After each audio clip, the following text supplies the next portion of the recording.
Улуу айдын куттуу кечинде жолугушуп турабыз, урматтуу телекөрүүчүлөр. Кутмандуу кечиңиздер менен эфирде Таалим программасы. Баарыңыздарга ассалому алейкум деп бүгүнкү программабызды баштайбыз. Адаттагыдай бүгүнкү студиябызга дин алымы студиябызга келди. Ким десеңиздер, Ош шаарынын имамы Шумкарбек уулу Акматали биздин студиябыздын Акматали уулу Шумкарбек. Акматали уулу Шумкарбек мырза студиябызга кош келипсиз. Айылгач Рамазан айыңыз кут болсун дейбиз. Рахмат, бирге болсун. Алла разы болсун. Анда биз сөз кезегин сизге беребиз. Сөзүңүздүн баяныңызды баштай берсеңиз болот. Бисмиллахир-рахманир-рахим. Алхамдулилlah, вассалату вассаламу аля расулилlah. Мээримдүү урайымдуу Аллах Тааланын аты менен баштап, улуу жаратуучу, теңдеши жок улуу затка, инсаниятка, адамзатка улуу неаматтарды берген, жараткан Аллах Таалага мактоо айтып, ал Аллах Тааланын берген жакшылыктары кереметтүү Кур'анда өзү баяндап айткандай, эгер менин неаматтарымды эсептесеңер санына жетпейсиңер дейт. Ушундай бир улуу неаматтарды берген Аллах Таалага мактоо айтып, анын акыркы пайгамбары, мээрим пайгамбары, "Ва арсалнака илля рахматал лил аламин", мен сени аламдарга рахмат кылып жөнөттүм дейт. Рахмат болуп келген пайгамбарга салам салаваттар айтып, жалпы телекөрүүчүлөр менен, мекендештер менен саламдашам. Ассаламу алейкум ва рахматуллахи ва баракатуху. Урматтуу мекендештер, Аллахнын неаматы жөнүндө сөз баштадым. Аллахнын бизге берген неаматы бул өтө көп. Мына ошолордун бирөөсү бүгүн сиз экөөбүз жүз көрүшүп турганыбыз.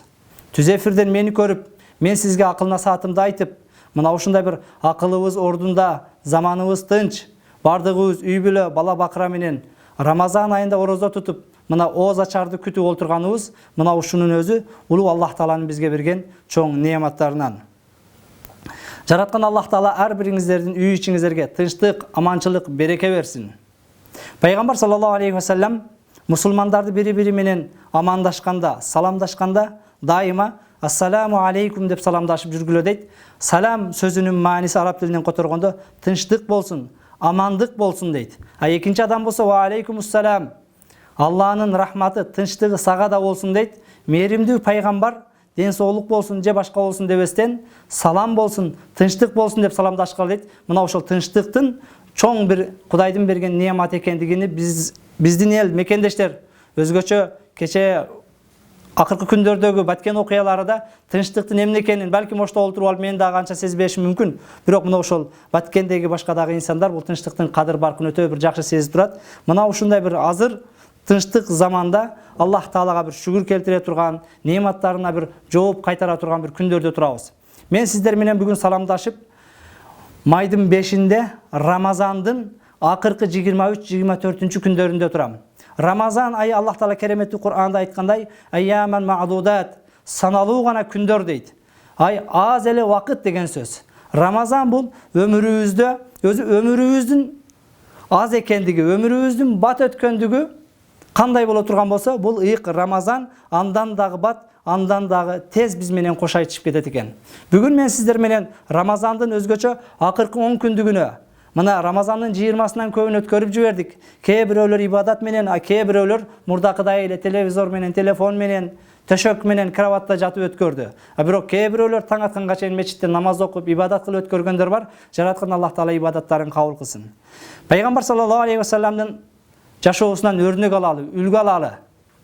Пайгамбар саллаллаху алейхи ва саллям Айшенебиз кабар берет. Рамазандын акыркы 10 күндүгү болгондо өзгөчө бир акыркы күнгө көңүл буруп, Айшенебиз айтат, пайгамбар үй бүлөсүн тургузат эле, өзүн бекем карманат эле, аракет кылып, түндөлөрү менен ибадат менен өткөрөт эле дейт. Башка бир хадисинде, эгер Рамазандын акыркы 10 күндүгү келе турган болсо, пайгамбар саллаллаху алейхи ва саллям кана яштахид ма лам яштахид фи гайри, мындан мурда учурда аракеттенбегендей, соопку аракет кылбагандай бир катуу аракет кылат эле, түндөлөрү уктабастан ибадат менен өткөрөт эле дейт. Пайгамбар саллаллаху алейхи ва саллям Рамазандын акыркы 10 күндүгүндө этикафка олтуруп, мечиттен чыкпастан ибадат кылып, жаратканга жалбарып шүгүр келтирет эле. Кече эле Рамазан келдиби? 13 апрель башталабы, 14 апрель башталабы деп күтүп, мен туталамбы, туталбаймбы? Кээ бирөөлөр устаздарга чалып, бул жерим ооруйт, тутсам болобу, болбойбу деди. Тутканга дагы, тутпаганга дагы Рамазандын бүгүн 23-24 күнү кош айтышы баратат. Мен айтайын деген маселе, пайгамбар саллаллаху алейхи ва саллям күнөөсү жок болгондугуна карабастан мына ушул акыркы 10 күндүктө өзгөчө бир аракет кылып, желкелери төшөк көрчү эмес экен, ибадат менен өткөрчү экен. Урматтуу мекендештер, келиңиздер, мына ушул саналуу күндөрдү биз дагы бир ибадат менен, өзгөчө бир таквалык менен өткөрөлү. Таквалыгыбызды күчөтөлү. Жараткан Аллах Таала Нахл сүрөсүнүн 128-аятында «Инналлаха ма'аллазина тақау валлазина хум мухсинун». Чындыгында Аллах Таала таквалар менен, алар жакшылык кылуучулар дейт. Жакшылык кылып таква болгондор менен жараткан Аллах Таала бирге экен. Келиңиз, Кудай сиз менен болуусун кааласаңыз, Кудай менен бирге болууну, Кудай сизди сүйүшүн кааласаңыз, таквалыкты күчөтүп өзгөчө бир аракет кылалы. Жараткан Аллах Таала бизге ыйык Рамазанды бизден мурдагы пайгамбарларга парз кылып бергендигинин себеби дагы кереметтүү Кур'анда өзү баяндап айтат. Я айюхаллазина аману кутиба алейкумус сиям кама кутиба алаллазина мин кабликум лааллакум таттакун. Ыйман келтиргендер, мен силерге Рамазан айын фарз кылдым. Силерден мурдакыларга Рамазан айы фарз кылынды, силерден мурдакыларга фарз кылынгандай, эмне үчүн десе, лааллакум таттакун, таквалыгыңар күчөш үчүн дейт. Таквалыгыбызды күчөтүп, Кудай менен болсок, инналлаха маал муттакин, чындыгында Аллах Таала таквадарлар менен экен. Аллах Таала Кудайдан корккондорду сүйөт экен. Келиңиздер ушул таквалыгыбызды күчөтөлү. Таква эмне дегенде пайгамбар саллаллаху алейхи вассалам аттаква ха хуна деп ва юшири ила садри саласа марра, таквалык бул жерде деп 3 жолу жүрөгүнө ишарат кылат. Таквалыктын негизги орду Кудайдан коркуу, бул сүрөттө, келбетте, кийинген жупунулукта башка эмес, балким чыныгы жүрөктөн бирөө көрүп турганда, көрбөй турганда коркуу, мына ушул таквалык экен. Азирети Умар өзү билип турса дагы улуу сахабалардын бирөөсүнөн маттаква, таква деген эмне десе, я амирал муъминин, амирал муъминин, ама салакта тарикан зата шаук, тикендүү жолдо жүргөн эмессизби, баскан эмессизби дейт. Азирети Умар, ооба, тикендүү жолдо жүргөнмүн, басканмын десе, фамаза санаат, ошол тикендүү жолдо жүргөндө эмне деп, тикендүү жолдо жүргөндө кантип баскансың, кандай аракет кылгансың десе, Азирети Умар айтат, тикен кирип кетпесин, айнек кирип кетпесин деп аракет кылып, түрүнүп, көзүмө карап бастым дейт. Улуу сахаба Азирети Умарга кайрылып, амирул муъминин, таква деген мына ушул дейт. Жараткан Аллах Тааланын адалын адал, арамын арам деп түрүнүп, этияттап, көзгө карап мамиле кылуу, жеген нерсеңде, кылган мамилеңде, сүйлөгөн сөзүңдө жалган, чын сорттоп, айырмалап билүү, айтып аткан сөзүң күнөө эмес экендигине көңүл буруу, мына ушул таквалык. Тикендүү жолдо путума тикен кирбесин деп кантип сактанган болсоң, арам иштерден мына ушундай сактануу, мына ушул чыныгы таквалык дейт. Аллах Тааланын Рамазанды бизге Рамазан кылып бергендигинин негизги мааниси мына ушул биздин таквалыгыбызды, таквабызды сынаш үчүн. Балким таквалыгыбыз күчөгөндө жараткан Аллах Таала өзү сүйгөн пенделердин катарына кошот экен. Жараткан Аллах Таала сүйгөн пенделердин катарына кошула турган болсок, Аллах Таала сөзсүз биздин соопторду, ажырларды көбөйтүп берет. Аллах Таала хадиси кудсиде я ибади иннама хия амалукум ухсиха лакум сумма уаффиякум ияха фаман важада хайран фальяхмадилла ва ман важада гайра залик фала ялуманна илля нафсах. Эй менин пенделерим, чындыгында мен силердин кылган жакшы амалыңарды эсептеймин, санаймын дейт. Кимде ким Кудайдын астына барганда, Кудай соопторубузду таразага коюп, жакшы амалдарын таба турган болсо, фальяхмадилла, сооптору көп боло турган болсо Кудайга мактабайсың. Ва ман важада гайра залик, ал эми кимде кимдин сообу аз болуп кала турган болсо, күнөөлөрү көбүрөөк болуп кала турган болсо, фала ялуманна илля нафсах, өзүн гана жемелесин дейт. Урматтуу мекендештер, келгиле, өзүн эртең кыяматта жемелеп калгандардын катарына кошулбайлы. Жараткан Аллах Таала бизге кыяматта эгер күнөө тапсаңар, анда өзүңөр гана жемелегиле дейт. Ал жерде жемелегенден пайда жок. Ал жерде бармак тиштейсиз, бармагыңыз гана ооруганы болбосо, анын себебинен күнөөлөрүңүздөн кутула албайсыз. Келгиле бүгүн өзгөчө Аллахнын рахматы, мээрими жааган айда. Пайгамбар саллаллаху алейхи вассалам өзү белгилеп айткандай, аввалуху рахма ва авсатуху магфира ва ахируху айтқум минан ниран. Алгачкы 10 күндүк Аллахнын рахматы, ортоңку 10 күндүк Аллахнын кечирими ва ахируху өзгөчө көңүл буруңуздар. Биз жашап аткан бүгүн мына Рамазандын 24-23 5 май число менен Пайгамбар саллаллаху алейхи вассалам Аллах Таала кандай адамдарга кандай мамиле кыларын баяндап, ва ахируху айтқум минан ниран, акыркы 10 күндүк бул адамдардын мойнун денесин тозоктон кутулта турган күн дейт. Жараткан Аллах Тааладан жалбарып суранарым, ооза чардын астында дуалар кабыл болот. Бардыгыбызды мына ошол Рамазандын урматына денелери тозоктон кутулган инсандардан кылсын. Урматтуу мекендештер, бул Ыйык айда жараткан Аллах Таала бардыгыбыздын дуаларыбызга жооп берет экен.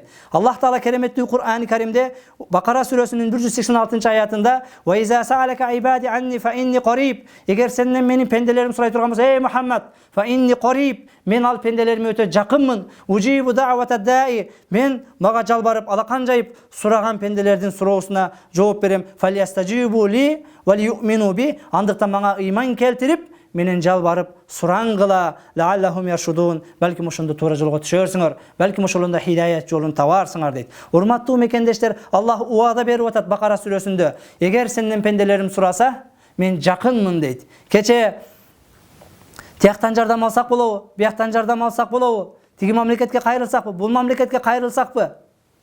Мамлекет жетекчилерине эмес, жараткан Аллах Таала, ey Мухаммад, пенделерим кимге кайрылышты сураса, айткын, мен аларга эң жакынмын, сураган нерсесин берем дейт. Эгер Аллах биз менен болсо, ким бизге каршы болот? Аллах бизге каршы болсо, Аллахтын азабынан бизди ким коргойт? Келиңиздер, урматтуу туугандар, Аллах Таала мен силерге жакынмын, сурагыла, сураганыңарды берем дейт. Мына ушул акыркы 10 күндүктө Кудайга бир өзгөчө жакын бололу. Бир жума чыдасак, Рамазан айы кош айтышып кетет.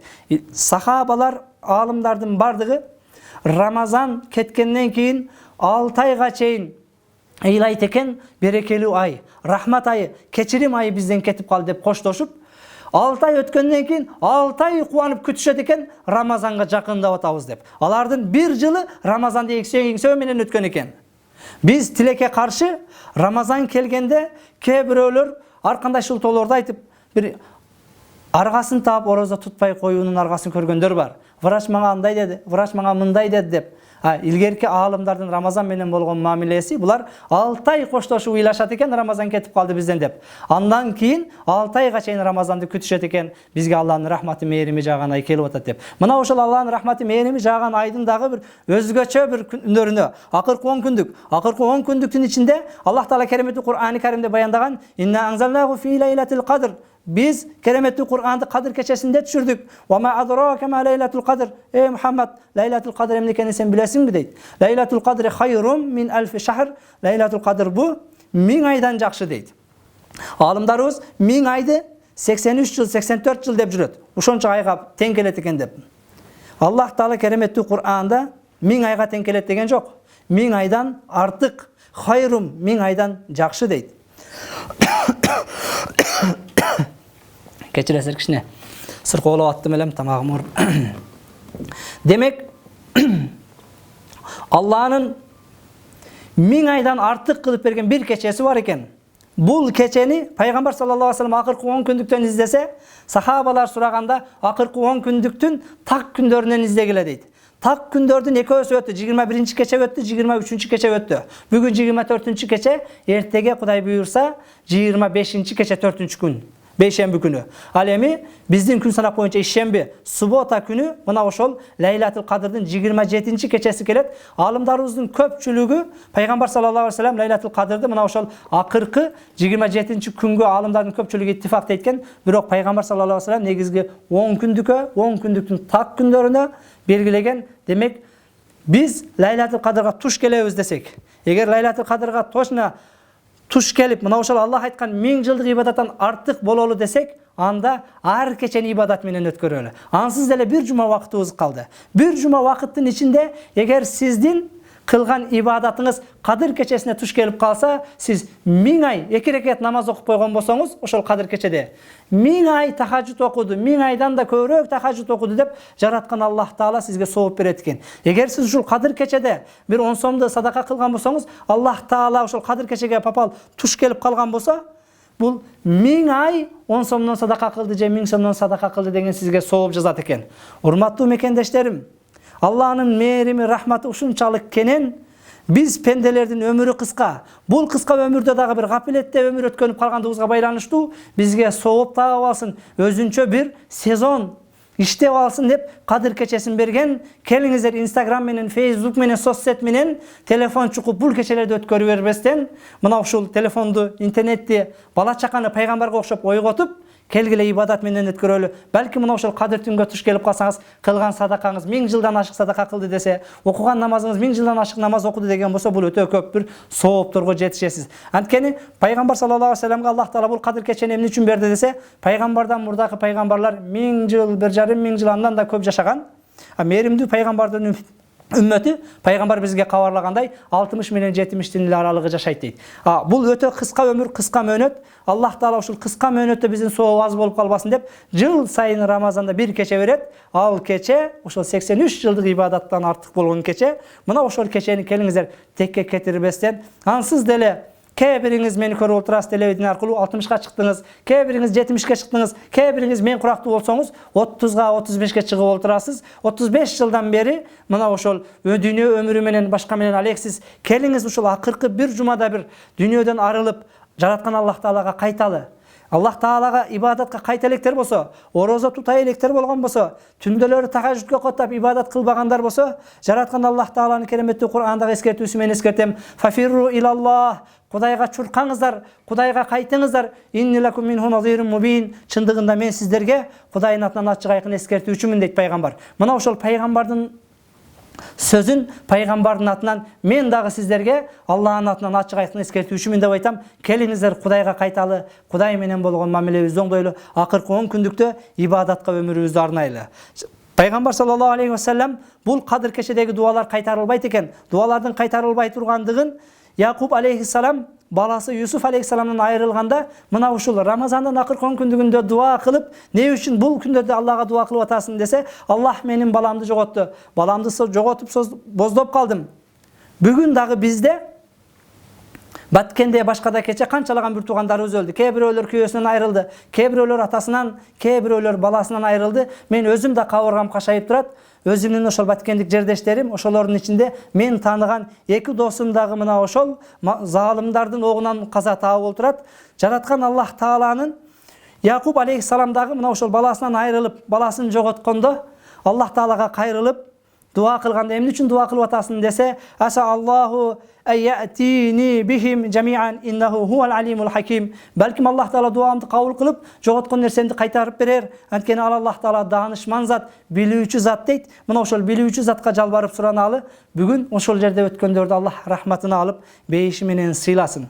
Hurmatli bir tuğandar, keyde biz özümüz aman bolsok, özümüz tınç bolsok ele boldu emes, başkalardı bir oylogondu, başkalarga dagı bir paydabız тийгенге hareket kılalı. Laylatul Qadr kelip atat, mına ошо Laylatul Qadrda özgöçö bir ibadat menen, dua menen ötkөргөнгө hareket kılalı. Peygamber sallallahu aleyhi ve sellem'nin ayalı Ayşe'ne öz aytat, ya Rasulullah, eger men Laylatul Qadrga tuş kelip kalsam, Laylatul Qadrga tuş kelsem, emne dep dua kılam dese, Peygamber sallallahu aleyhi ve sellem aytat, ey Ayşe, eger sen Laylatul Qadrga tuş kelip kalsan, anda mında dep dua kılgın. Allahumma inneke afuvun, Allah'ım sen keçirimdüsün, tuhibbul affa, keçirgendi süyösün, keçirgendi jakşı körösün, fa'fu anni, andıktan meni keçirgin dep dua kılat deydi. Kelingizler, biz de bugün dua kılayalım, tüz efirde sizler menen, Allah'ım sen keçirimdüsün, keçirgendi jakşı körösün, bizdi keçirgin. Bizdin katarыбызda keçe mına ошол Баткен жергесинде Тополоңдо залымдардын колунан ölüm tapkan bir tuğandarыбызda keçirip öz rahmatın menen beyişinden orun bergin. Jaratkın Allah Taala özünün çınçıl, sadikul amin. Ve ma yantiqu anil hawa in huwa illa vahyun yuha. Özünün vahyin menen öz havasынан süylöbөгөн mehrimdүү paygambar Ramazanda beyiş eşikleri açılıp tozok eşikleri jabılat deyt. Tozok eşikleri mına ошол өткөн bir tuğandarыбыз үчүн жабып beyiş eşiklerini açıp rahmatını alıp beyişine kirgizgin ya Rabbana Rabbul Alamin. Allah'ım sen keçirimdüsün, keçirgendi jakşı görösün, bizdi, jalpыбызды keçirgin ya Rabbana Rabbul Alamin. Hurmatlı mekendeşler, an İbni Umar'dın balası rivayet kılgan hadiste, Peygamber sallallahu aleyhi ve sellem'e bir kişi gelip anna rajulan jaa ila Resulullah sallallahu aleyhi ve selleme, bir kişi peygamberge gelip faqal ya Resulallah ayyun nas ahabu ila Allah, adamlardan kimisi en Kudayga süykümdүү deydi. Siz de hazır maga programa efirde суроо берген аракеттенip камданып отурган болсоңуз, балким кимдир бирөөдүн суроосу канткенде Кудайга жагам деген суроо болсо, жообун сиз суроо бергенге чейин берейин деп атам. Пайгамбардан келип туруп, Кудайга эң сүйкүмдүү адам ким деди? Ва айюл амал ахабу илаллах. Аллага эң жаккан амал кайсы деди? Намазбы, орозобу, зекетпи? Кечиресиздер. Намазбы, орозобы, зекетпи, кайсы амал эң Кудайга жагымдуу деди. Пайгамбар саллаллаху алейхи ва саллям бул сахабанын суроосуна жооп берип, факала Расул саллаллаху алейхи ва саллям: "Ахаббул амалу илаллах сурурун tudkhilhu ala muslim." Эң Кудайга жаккан амал мусулмандын жүрөгүнө киргизген кубанычың, адамдарга кубаныч тартуулоң дейт. Аллах Таалага эң жаккан амал бул адамдарга кубаныч тартуулоо экен. Кайгы тартуулоо, чочутуу, үйүнөн кууп чыгуу, бомба ташоо, миномет менен атуу эмес. Аллага эң сүйгөн амал адамдарга кубаныч тартуулоо. Бүгүн биздин берешен эл, касиетинен айланайын кыргыз калкым, Баткенге жардам деп биз мына Оштон чыксак, фуралар, портерлер таластын атынан, нарынын атынан эмес, балким ошол таластын, нарындын, ысык көлдүн айылдарынын атынан баратат. Бир облустун атынан бир фура эмес, же бир райондун атынан эмес, айылдардан бери жөнөтүп атасыздар. Бул берешендигиңиздердин соогун жараткан Аллах ыйык Рамазан айында бейиш менен гана кайтарат. Кыяматта мына биз мына ошол нерсеге күбөбүз. Жараткан Аллах Таалага айтабыз: булар муктаждарга, ачкаларга тамак берген, үйсүз калгандарга төшөк берген. Аллахым буларга бейишиң менен сыйлагын дейбиз. Мусулмандардын жүрөгүнө кубаныч тартуулаган, мына ошол сиздер кылып аткан. Бүгүн үйсүз калганга үй салып берем дегендер чыгып атат. Кээ бир фирмалардан. Жанакы мектеби бузулгандарга мектеп салып берем. Бүгүн продукта менен мына мен өзүм да бүгүн мына ошол Аянба коомдук фонду бар, өзүбүздүн фондубуз, мына ошол жамаатыбыз менен бирге бүгүн биз дагы бир портер мына ошол бүт азык-түлүктү жибердик. Бир 35 үй бүлө жок дегенде бир 15 күн жашай ала тургандай продуктаны мен жана менин жамаатым гана жиберди. Биз мамлекетибиз 6 миллион эл бар, мага окшогон канча адамдар жөнөтүп атат. Кудайга шүгүр биздин бул берешендигибиз. Мына ошол биздин кылган иш Кудайга эң жаккан, сүйгөн иш экен, мусулмандарга кубаныч тартуулоо. Ахаббун нас илаллах анфаухум линнас. Адамдардын эң Кудайга сүйкүмдүүсү бул анфаухум линнас, адамдарга эң жагымдуусу дейт. Өзгөчө моундай Рамазан айында бир Кудайга жакындуу болуу бул өзгөчө экен. Мен сиздерге ушуну сүйүнчүлөгүм турат. Дагы ау такшифа анху курба. Же болбосом адамдарга жүрөгүнө кубаныч тартуулоодон тышкары адамдардын кайгы капасын кетирүү. Ау тaqdi anhu daynan, же карзы болсо карзын төлөп берүү. Ау татруду anhu ju'an, же ачкалардын ачкачылыгын кетирүү. Мына биз азык-түлүк жөнөт башка кылып бүтүндөй мамлекет боюнча жардам берип атабыз. Биздин кылып аткан иш Кудайга эң сүйкүмдүү иш экен. Wali an amshi ma akhin li hajatin fi hajatin. Менин мусулман бир тууганымдын муктаждыгына басып баруу, чуркап баруу, жардам берем деп барган. Ахаббу иlayya min an a'takifa fi hazal masjid, яни Масжидил Мадина. Пайгамбар айтат, мусулмандын жумушуна жардам берем деп ошонун муктаждыгы менен жүргөн бул менин мечитимде, Мадинадагы менин мечитимде бир ай бою ибадат кылгандан, этикафта олтургандан жакшы дейт. Пайгамбардын мечитиндеги бир рекет намаз 1000 рекетке, бир күндүк ибадат 1000 күндүк ибадатка жүрөт. Пайгамбар саллаллаху алейхи ва саллям 30 күн менин мечитимде ибадат кылгандан жакшыраак, кимде ким бир мусулман ачка калганды тойдурса дейт. Мен ойлоймун, бардык нерседе Аллахтын бир жакшылыгы, хикматы бар. Аллах Таала бизди сооптоп алсын. Буларга мен аманчылык берсем, тынчтык берсем, соопто башкада жарышпайт экен деп, мээримдүү Аллах Таала балким Баткен элине бир аз кайгы бергени менен, Баткен элине жардам берем деп, канчалаган адамдарды сооп менен, сооп таразаларын толтуруп, балким тиякта кээ бирөөлөр кайгырганы менен, ал кайгыргандардын урматына Аллах Таала биякта ошол кайгыргандардын кайгысын кетиргендиги үчүн мазлумдардын колунан өткөндөр, Пайгамбар саллаллаху алейхи ва саллям айткандай, алар шейттердин катарында алар түз бейишке кетти.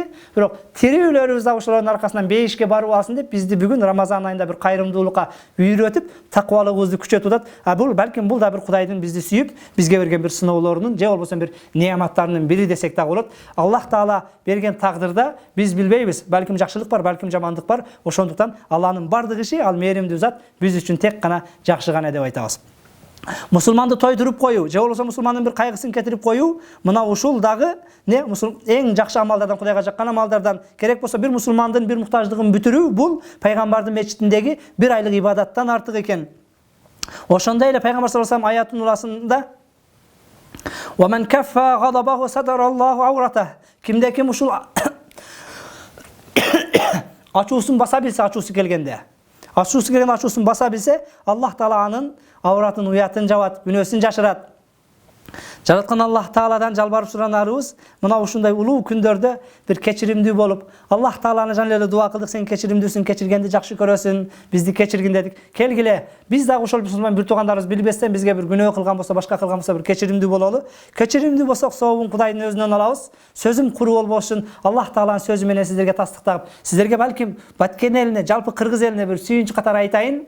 Ва ман афа, ким кечирсе дейт Аллах Таала. Ва аслаха, кечирип эле койбостон макул эме. Мусулман бир тууганыбыз адашып бир күнөө кылды деп мамилени оңдосо, фа ажруху алаллах. Аллах сообун өзүм берем, лично менен эсептешет дейт. Келиңиздер, мээримдүү зат кечиримдүү болуп атса, кечиргиле деп атса, биз да кечиримдүү болгонду үйрөнөлү. Балким жараткан Аллах Таала ошол кечиримдүү болгондугубуздун айынан бизди мына ошол өзүнүн жогорку бейишине, балким кыяматта өзү гана эсебин берген, өзүнөн башка адамдар сооптун эсебин, периштелер санын билбей кала турган бир соопторго бизди жеткире көрсүн. Андан дагы бүгүн мен кошумча баса белгилеп айтайын дегеним, көп жакшы сооптуу иштерди кылып атабыз. Мына ошол кылып аткан иштерде ниетибизди түзөп, халисан эле Кудай үчүн кыла турган болсок, эртең эле Кудайдын астына барганда сөзсүз Кудайдан сообун алабыз. Жараткан Аллах Таала кереметтүү Кур'анда Бакара сүрөсүнүн 110-аятында "Акимус сала", намаз окугула дейт. Урматтуу бир туугандарым, келгиле силер да бүгүн таравиге катышкыла. Намаз баштай электер. 50 жылдан бери жай намазга башын кое электер. Бүгүн жай намазга башыңды коюп Кудайга кайт. "Ва атуз зака", закат бергиле. "Ва ма туқаддиму ли анфусикум", Кудай үчүн өзүңөрдөн бутак мин хайрин, кандай жакшы нерсени жөнөтө турган болсоңор, Кудай үчүн намаз, закат сыяктуу, кайрымдуулук сыяктуу жакшы иштерди Кудай жолунда сарптай турган болсоңор, стажидуху индаллах, Кудайдын астында сөзсүз табасыңар дейт. Аллах Таала сөзсүз кылган жакшылыгыңар сообун мен көбөйтүп берем дейт. Келиңиздер урматтуу мекендештер, Кудайга эң жакшы адам бул анфаухум линнас. Адамдарга пайдалуу болгон адам экен. Кудайга эң жаккан амал бул адамдарга берешендик болгон амал экен. Мына ушундай бир ыйык Рамазанда мага берилген мүмкүнчүлүктөн пайдаланып, баарыңыздардан жалбарып суранарым, Кудайга кайталы, ибадатта бекем бололу, кадыр кечелерин тосолу. Балким кадыр кечедеги бир күндүк ибадатыбыз 1000 жылдан артык болуп, түбөлүк бейиштик инсандардын катарына кошулушубуз толук ыктымал.